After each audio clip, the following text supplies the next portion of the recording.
बिस्मिल्लाहिर्रहमानिर्रहीम। शुरू करती हूँ परमेश्वर के नाम से जो बड़ा कृपालु और अत्यंत दयालु है।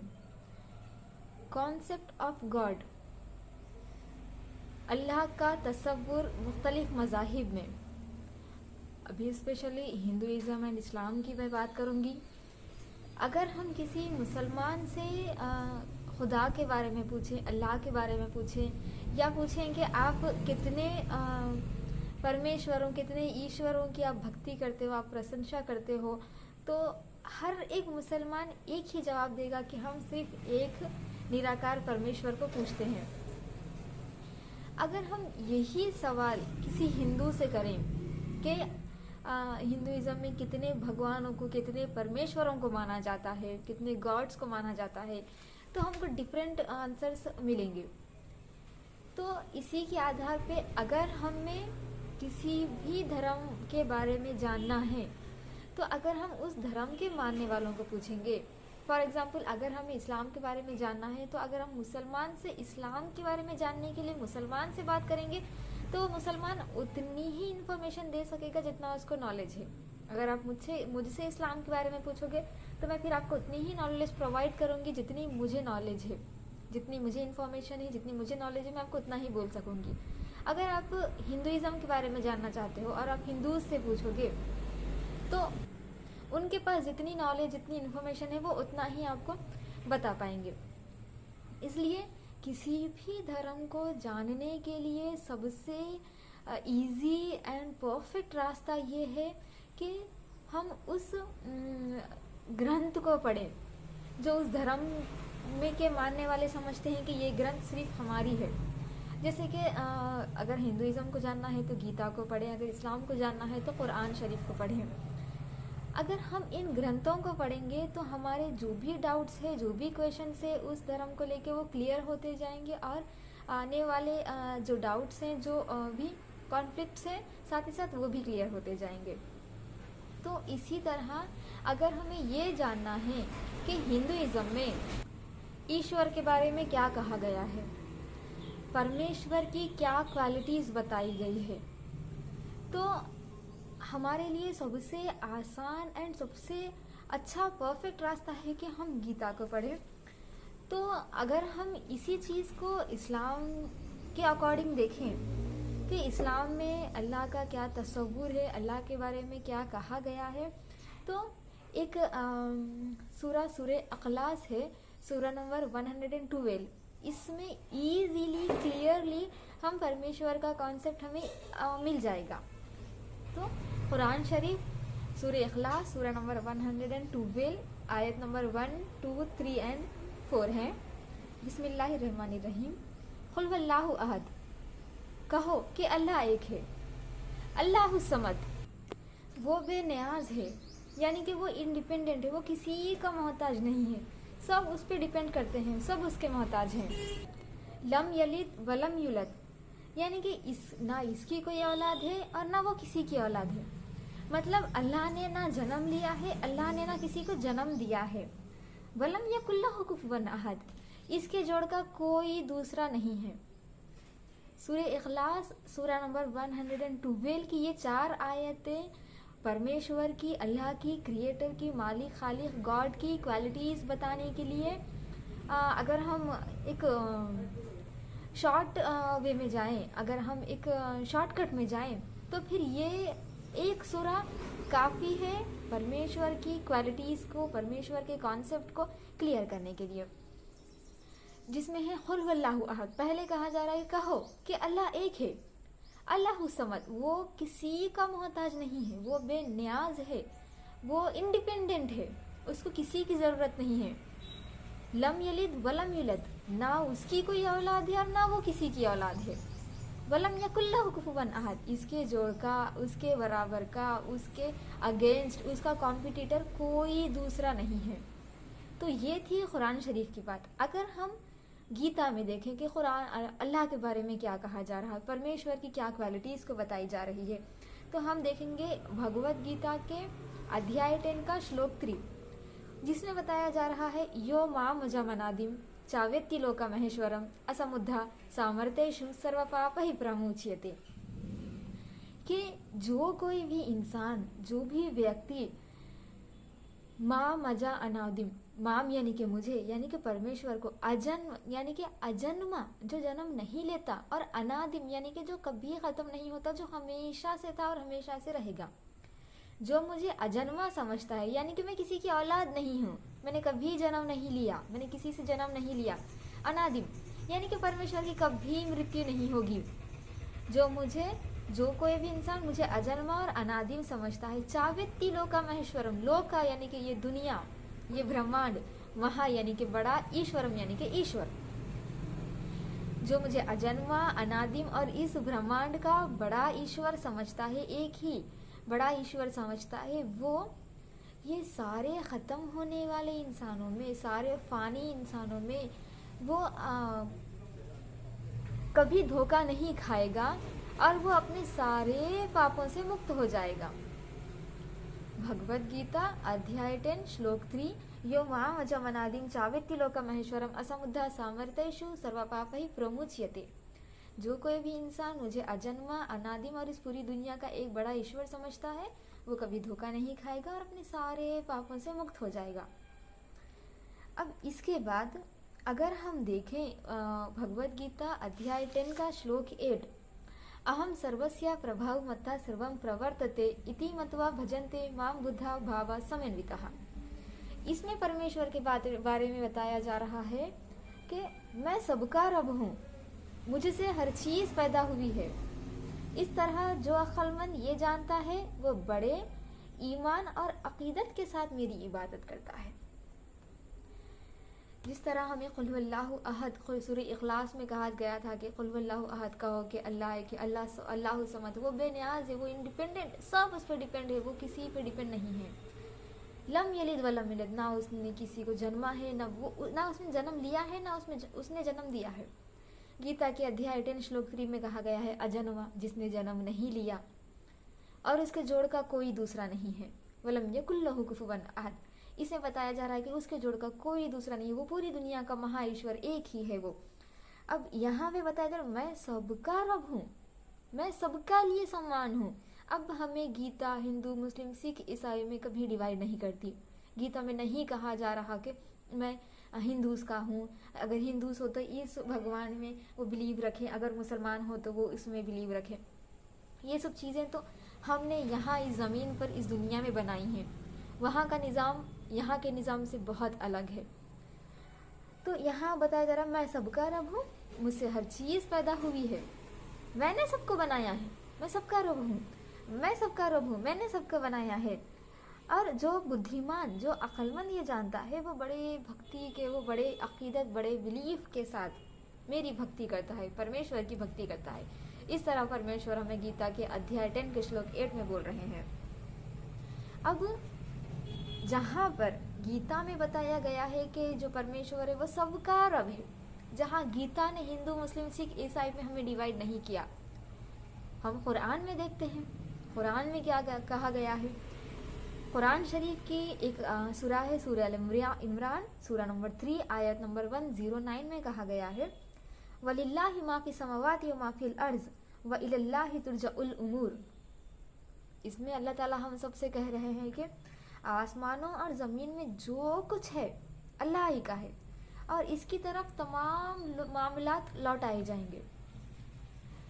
यहाँ पे फिर हमें एक चीज़ क्लियर कर दी गई है, फिर हमें डिटेल में बताया गया है कि आसमानों और ज़मीनों में जितने भी जीवात्मा हैं, जितने भी निर्जीव हैं, जितने भी जीव निर्जीव हैं, जितने भी चीज़ें हैं, जो वो कुछ भी है, चाहे वो इंसान है, पहाड़ है, जानवर है, पक्षी है, चाहे वो कुछ भी है, सब अल्लाह ताला का है और अल्लाह ही का है और इसी की तरफ हम सबको लौट कर जाना है।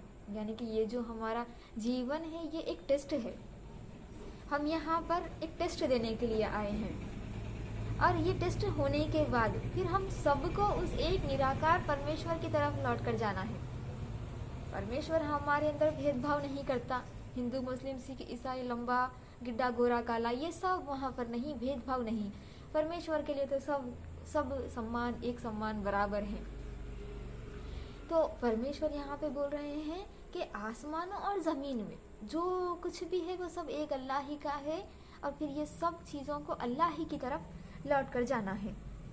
फिर सूरह निसा सूरह नंबर 4 आयत नंबर 132 में कहा जा रहा है, वलिल्लाहि मा फी समावाति व मा फिल अर्ज़ वकफ़ा बिल्लाहि वकीला। और अल्लाह ही उन तमाम चीज़ों का मालिक है जो आसमानों और ज़मीन में है, और वो तमाम काम बनाने के लिए काफ़ी है। जिस तरह गीता के अध्याय 10 के श्लोक 3 में कहा गया है, लोका महाईश्वर, इस पूरी दुनिया का वो महाईश्वर है, सबसे बड़ा खुदाओं का खुदा, सबसे बड़ा खुदा वो एक ही अल्लाह है। यहाँ पे बताया जा रहा है सूरह निसा सूरह नंबर 4 आयत नंबर 132 में के सारे काम बनाने के लिए, सारी चीज़ें, सारे मामलात, सारे मैटर्स हैंडल करने के लिए वो एक ही काफ़ी है। उसका कोई कॉम्पिटिटर नहीं है, उसको किसी की ज़रूरत नहीं है, वो इंडिपेंडेंट है, वो किसी का मोहताज नहीं है। और फिर जो कुछ भी है वो सब अल्लाह का है। यहाँ फिर इस चीज़ को बताया गया है।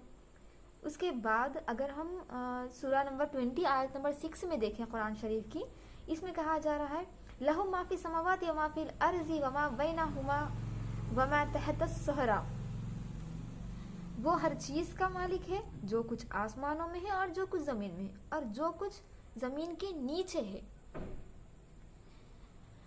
हम जो गीता और कुरान के नाम पे झगड़ते हैं, गीता में ऐसे कई श्लोक हैं।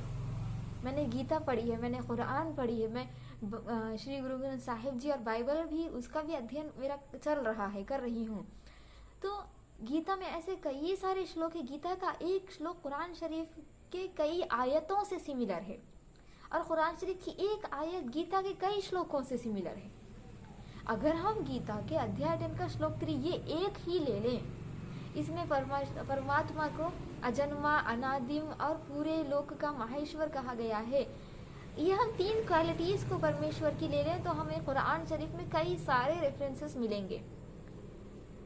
फिर उसी तरह का एक और आयत है सूरह नंबर 45 आयत नंबर 36 में। इसमें कहा जा रहा है, तारीफ और शुक्र अल्लाह ताला के लिए है जो आसमानों और ज़मीन का भी पालने वाला है। हम सबको चलाने के लिए, हम सबको पालने के लिए, हमारे सारे सिचुएशन, सारे मैटर्स को हैंडल करने के लिए वो एक ही काफ़ी है। और सूरह नज्म सूरह नंबर 53 आयत नंबर 25 में बताया जा रहा है, फलिल्लाहिल आखिरती वल उला। सो आखिरत और दुनिया सब खुदा ही के इख्तियार में है। ये लोग और परलोक सब खुदा के इख्तियार में है। अब अगर हम भगवत गीता का अध्याय 4 का श्लोक 7 देखें, उसमें है, यदा यदा हि धर्मस्य ग्लानिर्भवति भारत अभ्युत्थानम् अधर्मस्य तदात्मानं सृजामि अहम्। ऐ अर्जुन, इसमें श्री कृष्ण जी कह रहे हैं अर्जुन जी से कि ऐ अर्जुन, जब जब धरती पे कोई अधर्म आएगा, कोई बुराई आएगी और अच्छाई ख़त्म हो रही होगी, तब तब उस बुराई का विनाश करने के लिए और अच्छाई की मदद करने के लिए मैं धरती पे अवतार लेता हूँ। यदा यदा ही धर्मस्य, जब जब धर्म पे कोई आंच आएगी, अधर्म को ख़त्म करने के लिए, धर्म का साथ देने के लिए मैं धरती पे अवतार लेता हूँ। ये श्री कृष्ण जी अर्जुन जी से अध्याय 4 के श्लोक 7 में बोल रहे हैं। अगर हम इसको कुरान शरीफ में देखें तो कुरान शरीफ की सूरह नंबर 6 आयत नंबर 19 में बताया जा रहा है कि वो ही है जिसने भेजा अपने रसूल को हिदायत और दीन हक़ के साथ, ताकि इसको गालिब करे तमाम दीनों पर, अगरचे मुशरिकीन को कितना ही नागवार गुजरे। यहाँ पे बताया जा रहा है परमेश्वर अवतार को भेजते हैं, अवतार को भेजते हैं जब बुराई बढ़ जाती है, तब बुराई को ख़त्म करने के लिए, अच्छाई को बढ़ाने के लिए, अच्छाई की मदद करने के लिए उस एक निराकार परमेश्वर ने अवतार को ज़मीन पर भेजा है। सूरह नंबर 23 आयत नंबर 32 अगर हम देखें, और इनमें भी एक रसूल इन्हीं में से इस दावत के साथ भेजा कि अल्लाह की बंदगी करो, इसके सिवा तुम्हारा कोई माबूद नहीं, तो क्या तुम इससे डरते नहीं हो। इस्लाम में 1,24,000 चिल्लर अनबियाए अकराम को माना जाता है। कहा जाता है कि कई नबी आए, जिसमें से चंद का जिक्र कुरान शरीफ में मिलता है और फिर चंद का जिक्र हदीसों में मिलता है, लेकिन तमाम की डिटेल्स नहीं बताई गई, और ये माना जाता है कि अगर एक कम्युनिटी में, एक इलाके में, एक एरिया पे किसी अवतार को भेजा गया, किसी मैसेंजर को, किसी प्रॉफिट को भेजा गया, तो उन्हीं में से एक इंसान को भेजा गया। ऐसा नहीं कि उर्दू बोलने वालों को तेलुगु बोलने वालों के बीच में खड़ा कर दिया गया हो और ये जो अवतार है वो उर्दू में बात कर रहे हैं और उन्हें कुछ समझ में नहीं आया। नहीं, वहीं के लोगों में से एक को भेजा ताकि वहाँ के लोगों को तक परमेश्वर का मैसेज पहुँच सके, ताकि वहाँ के लोगों को भी वो सीधा रास्ता, सही मार्गदर्शन जो अवतार है वो बता सके। फिर सूरह नूह में, सूरा नंबर 71 की आयत 2 में नूह अलैहिस्सलाम अपने लोगों से कह रहे हैं कि उसने पुकारा, यानी कि नूह अलैहिस्सलाम ने पुकारा, ऐ मेरी कौम के लोगों, मैं तुम्हारे लिए एक खुला हुआ डराने वाला हूँ। मतलब डराने वाले से मुराद ये है, तुम जो गलत रास्ते पे चल रहे हो, तुम्हें उसका, अपने कर्मों का फल तुम्हें निश्चित तौर पे मिलेगा। और हम सब लोग जानते हैं कि कर्म फल की बात गीता भी करती है। अभी मैं उसकी डिटेल्स में फिर अभी नहीं जाऊंगी। तो यहाँ पर फिर एक अवतार ने कहा कि मैं तुम्हारे लिए एक डराने वाला हूँ कि अगर तुम अपने हिंसा को, जुल्म और ज्यादती को तुम नहीं रोकोगे तो मैं ईश्वर का एक नोटिस लेकर तुम्हारे पास आया हूँ।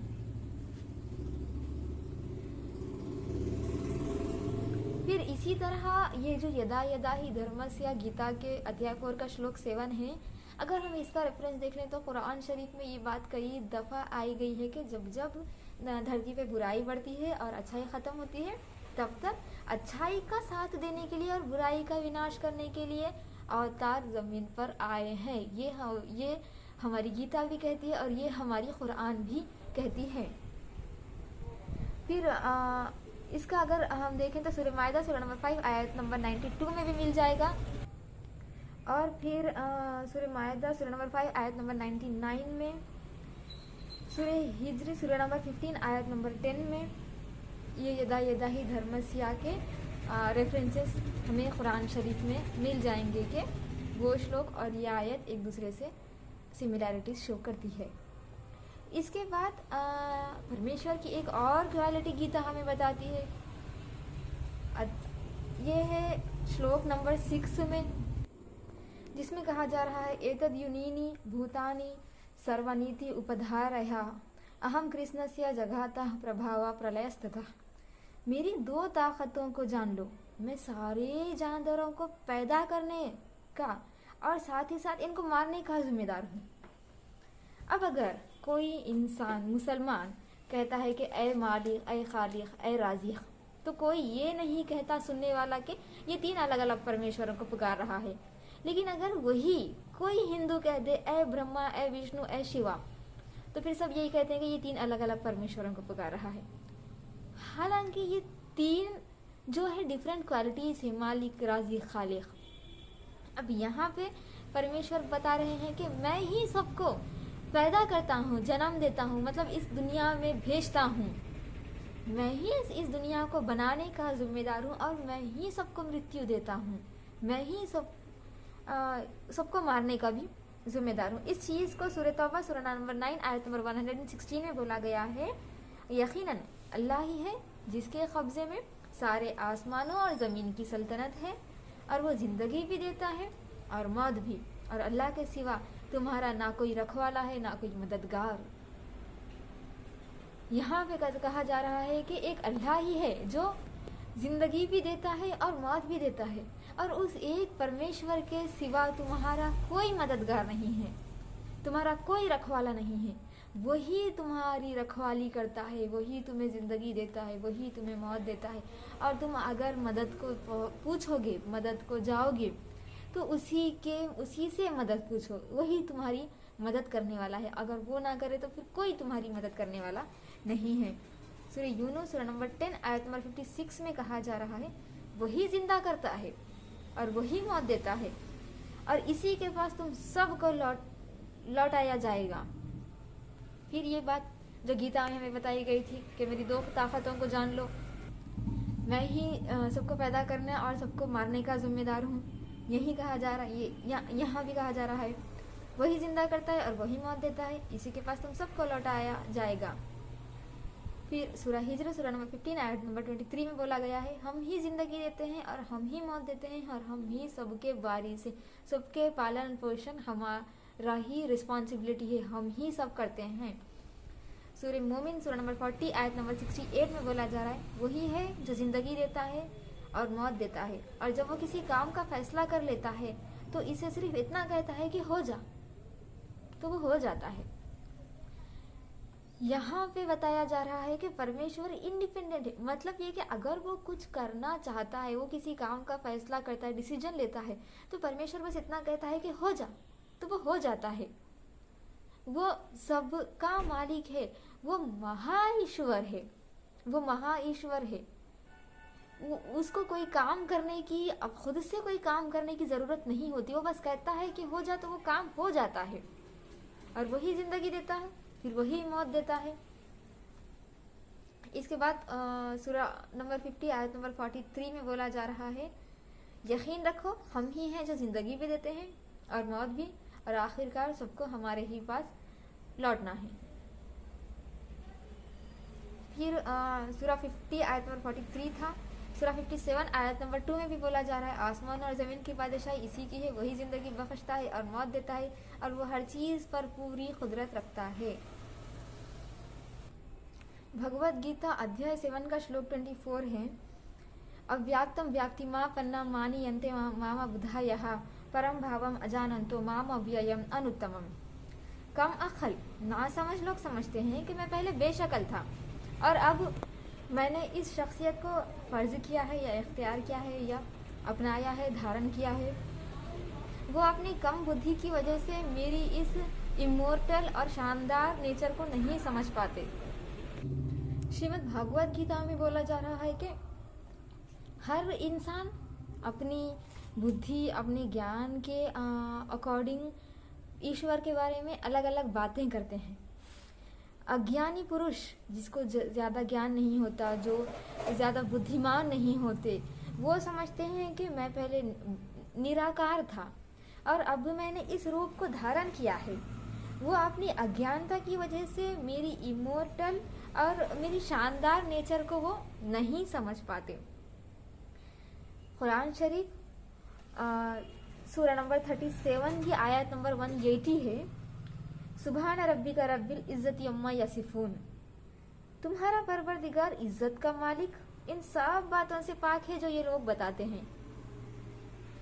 जो कुरान शरीफ में है कि तुम्हारा परवरदिगार वो बड़ी इज्जत का मालिक है, उसको बहुत वो बड़ा रिस्पेक्टफुल है और वो उन सारी बातों से पाक है जो लोग बनाते हैं। लोग कहते हैं कि पहले निराकार था, फिर अब इस रूप को धारण कर लिया है ईश्वर ने, और वो अपनी अज्ञानता की वजह से मेरी इस नेचर को नहीं समझ पाते। तो क्या ये एक श्लोक गीता का और ये एक आयत कुरान की एक दूसरे से सिमिलर नहीं कर, मैं रेफरेंस के साथ कह रही हूँ, यहाँ पे मेरा खुद का ऐड किया हुआ कुछ भी नहीं है। गीता का अध्याय 7 का श्लोक 25 है, मैं सबके लिए जाहिर नहीं होता, मेरी खुदाई आला ताकत या मेरी माया से मैं पर्दापोश हूँ, छुपा हुआ हूँ, मैं मेरी माया में छुपा हुआ हूँ। ये भटकती हुई दुनिया मुझे कभी ना पैदा होने वाला और कभी ना बदलने वाला नहीं समझती। यहाँ पे परमेश्वर कह रहा है कि मैं कभी ना पैदा होने वाला हूँ, मैं कभी पैदा नहीं होता, मैं अजन्मा हूँ और मैं कभी बदलने वाला नहीं हूँ। मैं जिस तरह मैं जैसे आज हूँ, मैं प्राचीन काल में भी वैसे ही था और मैं फ्यूचर में भी वैसे ही रहूँगा। ये जो दुनिया भटक रही है, ये मेरी एक्चुअल नेचर को ये नहीं समझ पाते और मैं अपनी माया से छुपा हुआ हूँ। मुझे हर कोई देख नहीं सकता, मैं किसी को दिखता नहीं हूँ, मैं नज़रों से परे हूँ, नज़रों से ओझल हूँ। कुरान शरीफ सूरह नंबर 17 आयत नंबर 43। हकीकत है कि जो बातें ये लोग बनाते हैं उसकी ज़ात इनसे बिल्कुल पाक और बहुत बालातर है। जो ये लोग कहते हैं, जो अज्ञानी लोग, कम बुद्धिमान लोग परमेश्वर के बारे में जो बातें बनाते हैं, जो ये लोग कहते हैं परमेश्वर की जो पर्सनालिटी है, मतलब परमेश्वर जो है वो इन सब से बहुत ऊपर है, बहुत परे है और वो बहुत पाक है। सूरह मोमिनून सूरह नंबर 23 आयत नंबर 91, ना तो अल्लाह ने कोई बेटा बनाया है और ना इसके साथ कोई और खुदा है। अगर ऐसा होता तो हर खुदा अपनी मखलूक को लेकर अलग हो जाता और फिर वो एक दूसरे पर चढ़ाई कर देते। पाक है अल्लाह इन बातों से जो ये लोग बनाते हैं। यहाँ पे बोला जा रहा है कि अल्लाह ने किसी को जन्म नहीं दिया, अल्लाह का कोई बेटा नहीं है और ना अल्लाह का कॉम्पिटिटर, परमेश्वर का कॉम्पिटिटर कोई दूसरा है। अगर ऐसा होता तो हर खुदा अपनी मखलूक को लेकर, अपनी क्रिएचर को लेकर, अपने मानने वालों को, जिसको उसने बनाया है, उसको लेकर अलग हो जाता और फिर वो आपस में लड़ते रहते।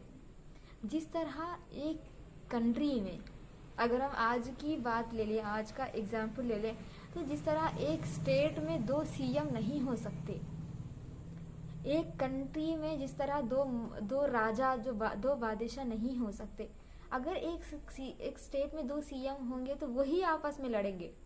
जब वो आपस में लड़ने में इतना व्यस्त हो जाएंगे तो फिर ये लोगों का, ये जनता का कौन देखेगा, जनता के बारे में कौन सोचेगा? वो तो अपनी पावर्स को और स्ट्रांग करने में वो व्यस्त हो जाएंगे।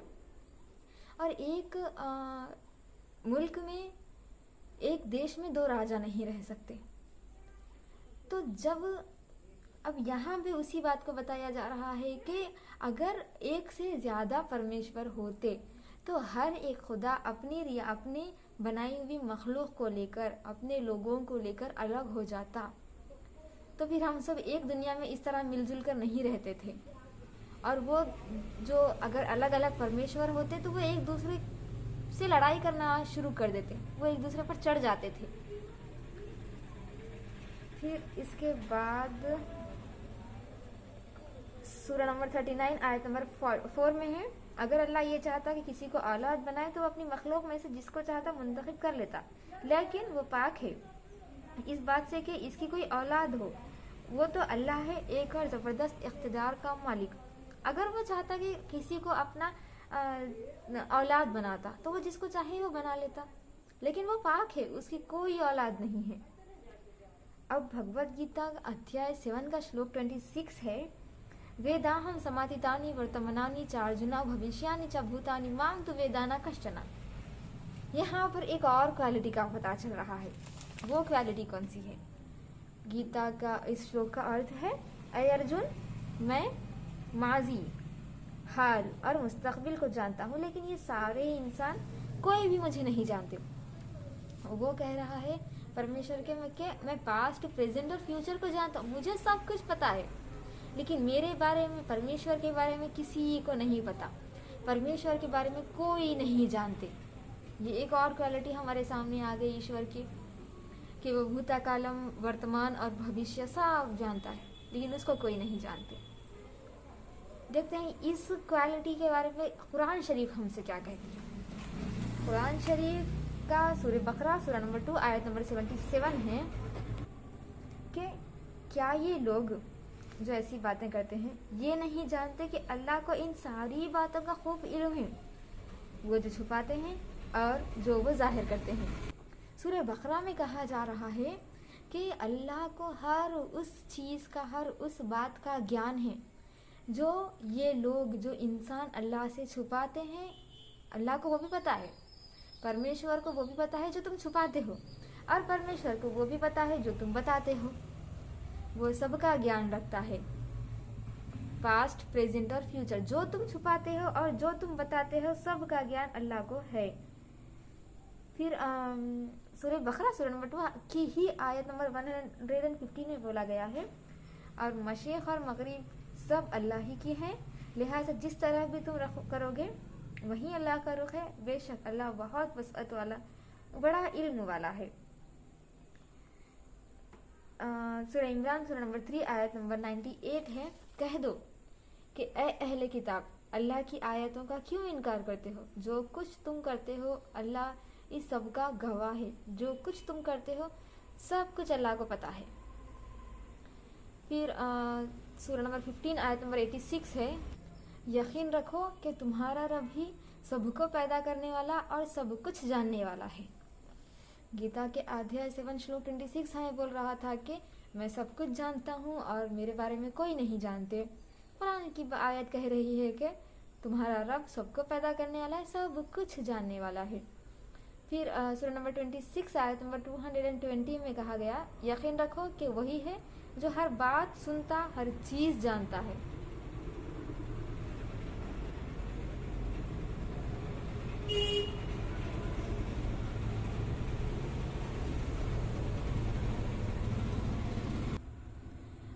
सूरा नंबर 29 आयत नंबर 60 में है, और कितने जानवर हैं जो अपना रिस्क उठाए नहीं फिरते, अल्लाह इन्हें भी रिस्क देता है और तुम्हें भी, और वही है जो हर बात सुनता, हर चीज जानता है। हम जो जीवित रह रहे हैं, हमारा जो पालन पोषण, हम जो खाना खा रहे हैं, कितने ऐसे जानवर हैं, अगर हम पंछी को ले लें, अगर हम परिंदों को ले लें, अगर हम जानवरों को ले लें, तो वो अपना खाना अपने सर पे उठाकर नहीं फिरते। तो यहाँ पे बताया जा रहा है कि कितने जानवर हैं जो अपना खाना अपने सर पे उठा के नहीं फिरते, अल्लाह उन्हें भी खाना दे रहा है, अल्लाह उन्हें भी रिस्क दे रहा है, और अल्लाह तुम्हें भी रिस्क दे रहा है। सो वो हर बात सुनता है, जो तुम उससे छुपाते हो, जो तुम उसको बताते हो, वो सब सुनता है और सब जानता है। इसी तरह फिर सूरा नंबर 30 आयत नंबर 54 में बताया गया, सूरा नंबर 64 आयत नंबर 2 में है, सूरा नंबर 64 आयत नंबर 4 में है। फिर गीता के अध्याय 7 का श्लोक 17 है, इनके दरमियान जो बेहतर इल्म वाले हैं, जो सब्र के साथ मेरी इबादत करते हैं, मेरी इबादत करते हैं, हकीकत में मैं इन्हें और मुझे इंतहाई अजीज हैं। जो लोग ज्ञानी हैं, जो उत्तम ज्ञानी हैं, जो अच्छा ज्ञान जानते हैं, जो बेहतर इल्म वाले हैं, और जो सब्र करते हैं, सब्र के साथ मेरी भक्ति भी करते हैं, तो हकीकत में इन रियलिटी मैं इन्हें और मुझे बहुत अजीज हैं। यहाँ पे बात आई है भक्ति करने की और सब्र करने की। जो बहुत ज्ञानी इंसान है, जो सब्र करता है और जो भक्ति करता है, मैं उसे जानता हूँ, मुझे जानते हैं। अब कुरान की सूरा बकरा सूरा नंबर 2 आयत नंबर 153 में है, ऐ ईमान वालों, सब्र और नमाज से मदद हासिल करो, बेशक अल्लाह सब्र करने वालों के साथ है। यहाँ पे बोला जाए, फिर यहाँ पर भी सब्र और नमाज, नमाज क्या है? अल्लाह की भक्ति है, अल्लाह की इबादत है, नमाज से मदद करो, बेशक अल्लाह सब्र करने वालों के साथ है। कुरान हमें बोल रही है कि तुम सब्र करो और तुम भक्ति करो, फिर जो सब्र करता है अल्लाह उसके साथ होता है। गीता हमें बोल रही है कि तुम सब्र करो, तुम भक्ति करो, और जो सही ज्ञान प्राप्त करता है अल्लाह उसको प्रिय है और वो अल्लाह को प्रिय है। तो इन श्लोकों और इन आयतों में क्या अंतर है? क्या ये एक दूसरे के अगेंस्ट है? क्या ये एक दूसरे के अपोजिट है? सिमिलैरिटी से तो हम सिमिलैरिटीज की तरफ आए, उन चीज़ों की तरफ आए जिससे पहले पीस मेंटेन होता हो, जो एक दूसरे को रिस्पेक्ट देती हो, जो एक दूसरे से सिमिलर हो, जो सम्मान हो।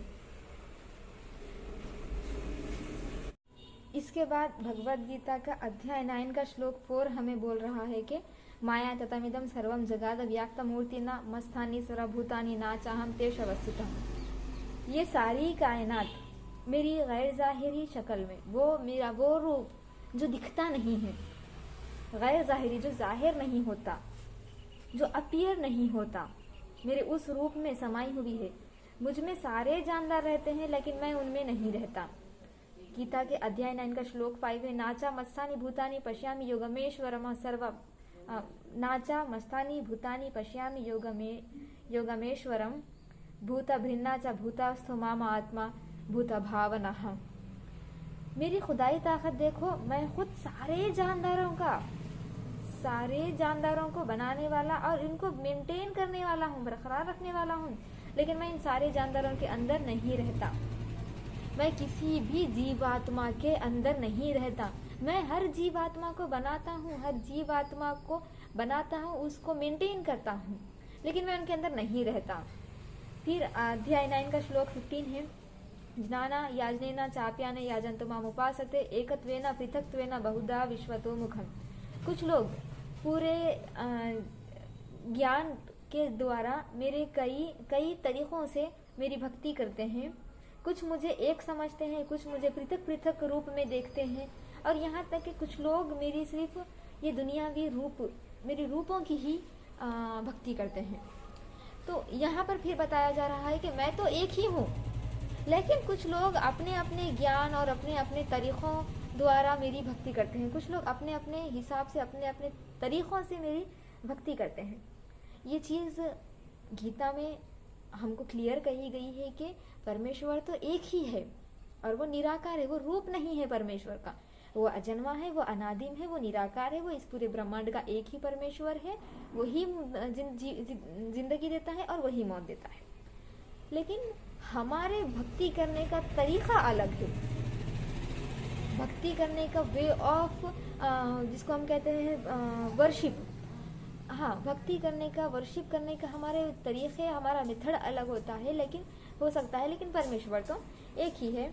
फिर इसके बाद भगवत गीता का अध्याय 9 का श्लोक 24 है, जिसमें कहा गया है, हकीकत में मैं ही सारी कुर्बानियों का लुत्फ उठाने वाला रब हूँ, लेकिन जो मुझे हकीकत में नहीं जानते वो मेरी खुदाई फितरत से नीचे गिरते हैं।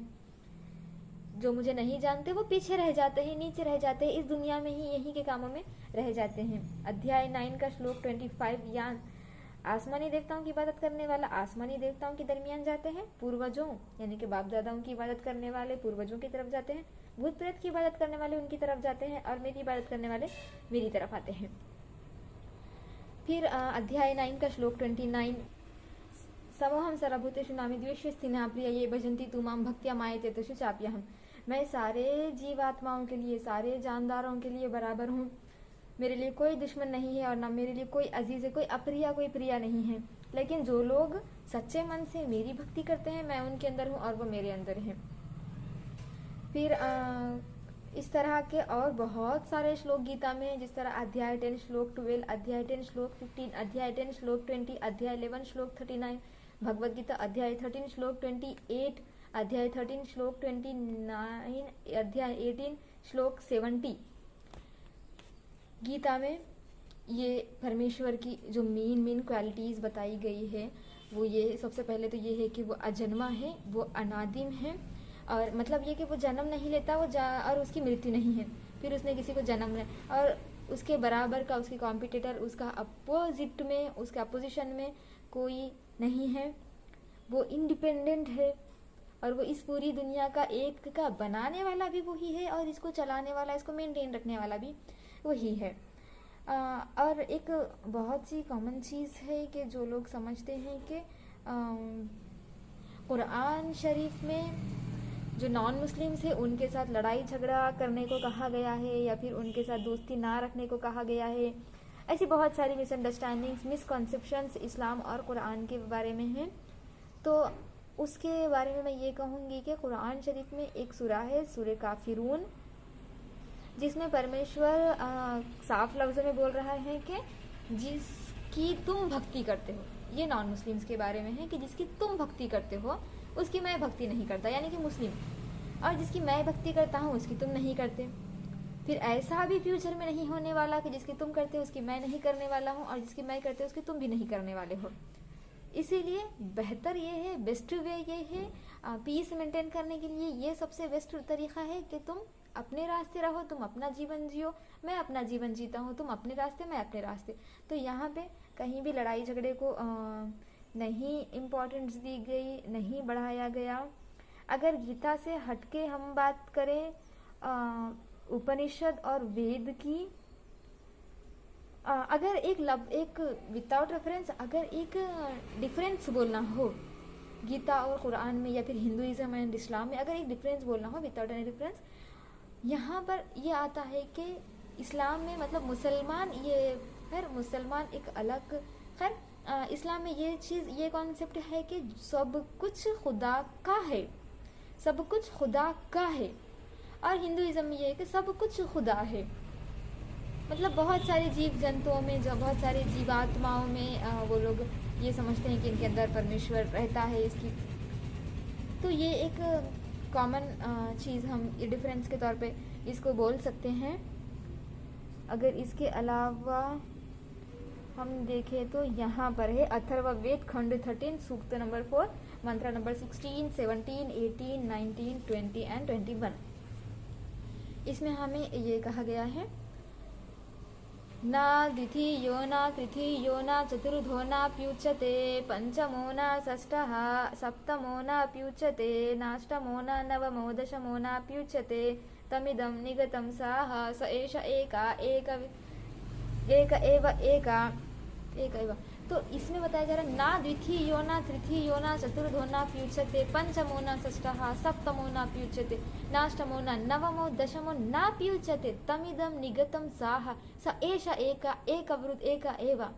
यानी कि वो जो परमेश्वर है वो दो नहीं है, ना द्वितीयो न तीन नहीं है, तृतीयो न चतुर्थो न चार नहीं है, वो 2, 3, 4, 5, 6, 7, 8, 9, 10 वो नहीं है, वो बिल्कुल भी नहीं है। स ऐसा एक, स यानी कि वो एक ही है, एक है, एक है, एक है, एक ही है। ये वेद हमें कह रहा है। अथर्ववेद का खंड 13 सूक्त नंबर 4 मंत्र नंबर 16, 17, 18, 19, 20 एंड 21 है। फिर इसके बाद अगर हम उपनिषद में देखें परमेश्वर के बारे में, उपनिषद हमें क्या कह रहा है, तो इसमें है श्वेता उपनिषद में अध्याय 3 का श्लोक नंबर 2 एंड 3 है। एको हि रुद्रो न द्वितीयाय तस्तुहा ये इमामुल्लोकानि शताई शनिभिः। ऐ लोगों, ये सारे जहां को पैदा करने वाला, चलाने वाला वो खुदा सिर्फ एक ही है, इसके साथ कोई दूसरा नहीं है। फिर अध्याय में श्लोक 3 है दैव भूमि ज्ञानन देवा एकः। आसमान जमीन पैदा करने वाला वो खुदा एक ही है। तो पहले हमने गीता के रेफरेंस से परमेश्वर की क्वालिटीज़ को जानने की कोशिश की। फिर अथर्ववेद का खंड 13 सूक्त 4 मंत्र नंबर 16, 17, 18, 19, 20, 21 देख लिया। उसके बाद ये उपनिषद था स्वथर उपनिषद, जिसका अध्याय 3 का श्लोक नंबर 2 एंड 3 था। इसके बाद केनु उपनिषद में भी अध्याय 1 और श्लोक नंबर 5, 6, 7, 8, 9 है। इसमें भी एक अच्छी खासी डिटेल बताई गई है परमेश्वर के बारे में। यहाँ पे बताया गया है कि यद्वाचा न बुद्धितो यो न वाग्याभ्युद्यते तदेव ब्रह्मा त्वं विद्धिनीदं यदिदम् उपासते यन्मनसा न मनुते येनाहुर्मनोमतं तदेव ब्रह्मा त्वं विद्धिनीदं यदिदम् उपासते यदक्षुषा न पश्यति येन चक्षुंसि पश्यति तदेव ब्रह्मा त्वं विद्धिनीदं यदिदम् उपासते यश्रोत्रेण न श्रुति येन श्रुतमिदं श्रुतं तदेव ब्रह्मा त्वं विद्धिनीदं यदिदम् उपासते यत्प्राणेन न प्राणति येन प्राणः प्राणीयते तदेव ब्रह्मा त्वं विद्धिनीदं यदिदम् उपासते।